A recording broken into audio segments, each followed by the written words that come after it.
రామమయం, ఈ జగమంతా రామమయం అన్నాడో కవి. అలాగే ప్రహ్లాదుడు చెప్పినట్టు విశ్వంలోని ప్రతి వస్తువు ఆ నారాయణుడి స్వరూపమే. ఈ సూత్రాన్ని నమ్మాడో సూక్ష్మ కళాకారుడు. బియ్యపు గింజలతో రామమందిరాన్ని నిర్మించి ఆ దేవదేవుడిపై తన భక్తిని చాటుకున్నాడు.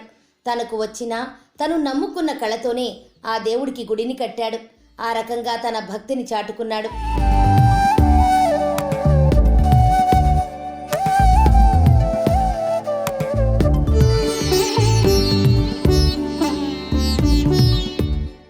జగిత్యాల జిల్లా తులసీనగర్కు చెందిన గుర్రం దయాకర్ మైక్రో ఆర్టిస్ట్.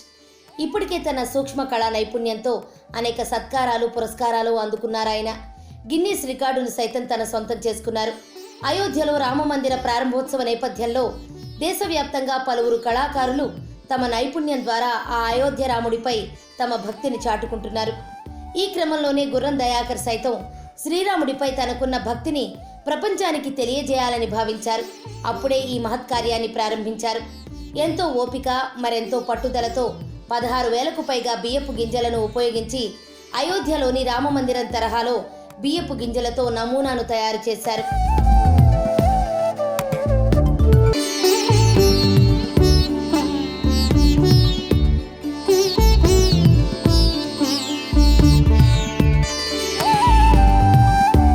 సుమారు 60 గంటల పాటు శ్రమించి ఈ అద్భుతమైన కళాఖండాన్ని రూపొందించారు గుర్రం దయాకర్.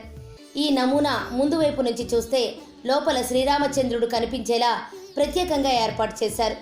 జనవరి 22న బాలరాముడి ప్రాణప్రతిష్ఠ సందర్భంగా ప్రధాని నరేంద్ర మోదీకి ఈ కళాఖండాన్ని అందిస్తానని దయాకర్ చెబుతున్నారు.